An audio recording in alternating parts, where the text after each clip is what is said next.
Hi friends, అందరు బాగున్నారా? మేమైతే చాలా బాగున్నాం అండి. ఈరోజు మన వీడియో వచ్చి మొలకలు ఏ విధంగా తయారు చేసుకోవాలో చూద్దాం. పెసలతో నేను చేస్తున్నాను ఇప్పుడు. చూడండి ఎంత బాగా వచ్చినాయో. ఇవి ఎట్లా ప్రిపేర్ చేసుకోవాలో చూద్దాం. క్లాత్లో వేసి కట్టకుండా, బాక్సుల్లో వేసి పెట్టకుండా, ఇవంతా ఏ ప్రాసెస్ లేకుండా ఈజీ ప్రాసెస్లో చూసుకుందాం. మొలకలు చూడండి ఎంత బాగా వచ్చినాయో.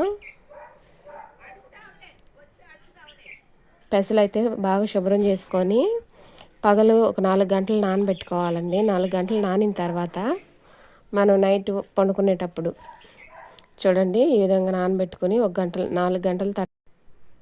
4 గంటలు నానబెట్టిన పెసలు అయితే మనం జ్యూస్ వడకట్టుకుంటాం కదా, స్ట్రైనర్లో పోసుకొని మూత వేసుకుంటే చాలండి. ఉదయానికల్లా చక్కగా మొలకలు రెడీ అయిపోతాయి. పొద్దున్నే మనం బ్రష్ చేసిన తర్వాత ఈ మొలకలు తింటే మన హెల్త్కి కూడా చాలా మంచిది. ఎంతో హెల్తీగా ఉండేవి. స్ప్రౌట్స్ అయితే ఈ విధంగా తయారు చేసుకోవచ్చు. చూడండి ఈ విధంగా స్ట్రైనర్లో వేసుకొని మూత పెట్టేసుకోండి. ఉదయానికల్లా మంచిగా మొలకలు అయితే వచ్చేస్తాయి. ఇంతే ఫ్రెండ్స్, ఇంకా ఎక్కువ కష్టపడాల్సిన పని లేదు. మన వీడియోస్ మీకు నచ్చినట్లయితే మన ఛానల్ సబ్స్క్రైబ్ చేసుకోండి, లైక్ చేయండి, షేర్ చేయండి ఫ్రెండ్స్.